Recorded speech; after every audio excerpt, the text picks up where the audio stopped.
Main बात है कि गुड्डू मुस्लिम, ये आखिरी की वो लाइनें थी जिसे सुनने के लिए हर कोई बेताब था, लेकिन देखते ही देखते जो कुछ हुआ उसका किसी को अंदेशा नहीं था। प्रयागराज मेडिकल कॉलेज में गोलियों की आवाज़ आने लगी और अतीक अहमद और अशरफ दोनों को गोलियों से छलनी कर दिया जाता है। लेकिन उससे पहले अगर हम देखें तो अशरफ गुड्डू मुस्लिम के रिगार्डिंग कुछ बोल रहा था, लेकिन अशरफ अपनी बात कंप्लीट कर पाता उससे पहले ही गोलियों से उसे छलनी कर दिया जाता है। तो हम आपको बताते हैं कि आखिर गुड्डू मुस्लिम है कौन और इस पूरे उमेश पाल हत्याकांड में उसका क्या कनेक्शन है। दरअसल गुड्डू मुस्लिम का जन्म यूपी के प्रयागराज में हुआ था। वो 4 भाइयों में सबसे बड़ा था और वो घर में ही एक चिकन शॉप चलाता था। और जितने भी प्रयागराज के लोकल्स हैं वो बताते हैं कि गुड्डू का जो कैरेक्टर था वो एक बॉलीवुड मूवी जैसा था, यानी अनप्रेडिक्टेबल। उसका अगला कदम क्या होगा ये किसी को अंदेशा नहीं था। यहाँ तक कि वो जब चलता तो उसके आंखों में देखने तक की किसी की हिम्मत नहीं होती थी। और यही सारी वजह थी कि उसका एक खौफ था, वो कायम करने में वो कामयाब रहा। अगर हम पुलिस रिकॉर्ड की बात करें तो गुड्डू मुस्लिम के ऊपर डकैती, वसूली, किडनैपिंग जैसे कई आरोप लग चुके हैं। और इन सब से हटके हम अगर उसके एक्सपर्टीज़ के बारे में बात करें तो गुड्डू मुस्लिम बम बनाने में काफ़ी एक्सपर्ट था और इसी के चलते लोग उसे एक और नाम से जानते थे, वो नाम था गुड्डू बमबाज। हालांकि जब गुड्डू का इतना नाम हो गया और वो इतना ज़्यादा कुख्यात हो गया और क्राइम वर्ल्ड में वो ज़्यादा ही सुपर एक्टिव हो गया, तो घर वाले डिसाइड करते हैं कि उसे प्रयागराज से लखनऊ शिफ्ट कर देंगे और उसे लखनऊ में भेज देंगे। लेकिन लखनऊ जाना उसके लाइफ में एक अलग ही मोड़ ले गया। उसने वहाँ जाके सुधरने की बजाय जितने भी माफिया और गैंगस्टर्स थे उनसे मुलाकात की और उनके साथ उनकी गैंग में शामिल हो गया। इसी के बाद एक बड़ा मेजर इवेंट, उसके मेजर डेवलपमेंट कह सकते हैं उसकी लाइफ में, तब आया जब 1997 में उसने एक कॉलेज टीचर जिसका नाम था फेडेक्स जो गॉम्स, उसकी हत्या कर दी। और फिर जाहिर सी बात है कि इसके चलते यूपी पुलिस ने उसके ऊपर एक्शन लिया, उसकी गिरफ्तारी हुई और इस गिरफ्तारी के बाद उसकी दोस्ती अतीक अहमद से हुई। जी हाँ, उसके लिए एक सेवियर बनकर, एक मसीहा बनकर उसकी लाइफ में अतीक अहमद आया। अतीक अहमद ने उसे जेल से छुड़वाया, उसके लिए काफ़ी अच्छे वकील्स लगाए और उसके बाद उसको ज़मानत मिलती है।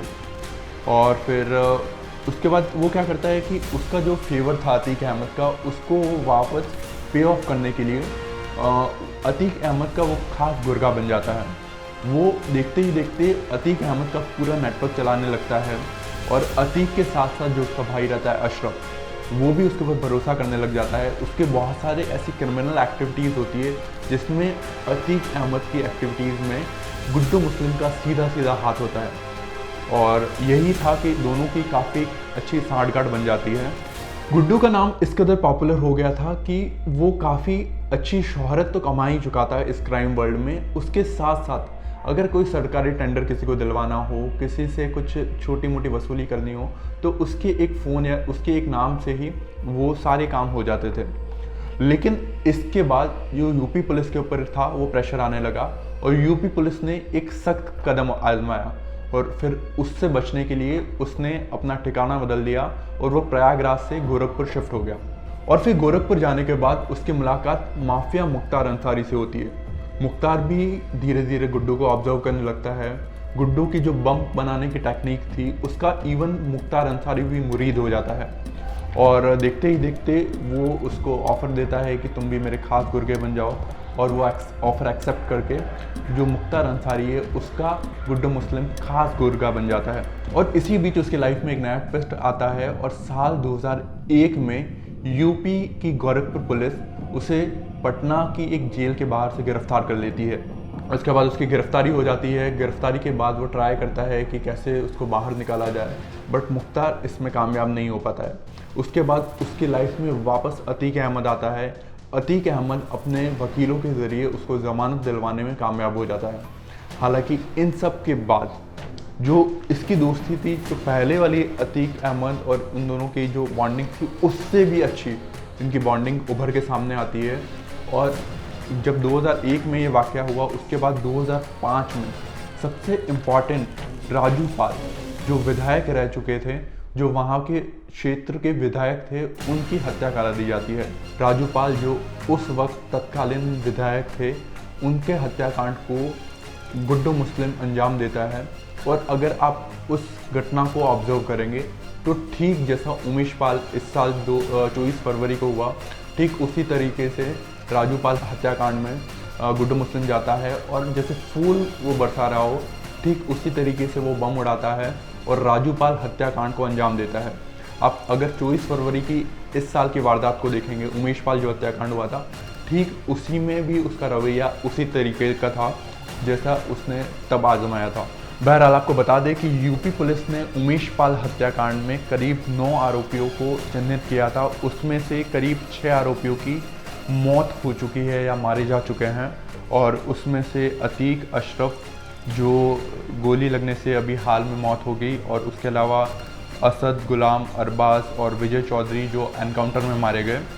हालांकि इस सब के बाद भी पुलिस को अभी भी कुछ लोगों की तलाश है। उसमें से जो अतीक की पत्नी शाइस्ता है वो शामिल है, गुड्डू मुस्लिम शामिल है, साथ ही जो शूटर है अरमान और साबिर, इनकी भी तलाश यूपी पुलिस कर रही है।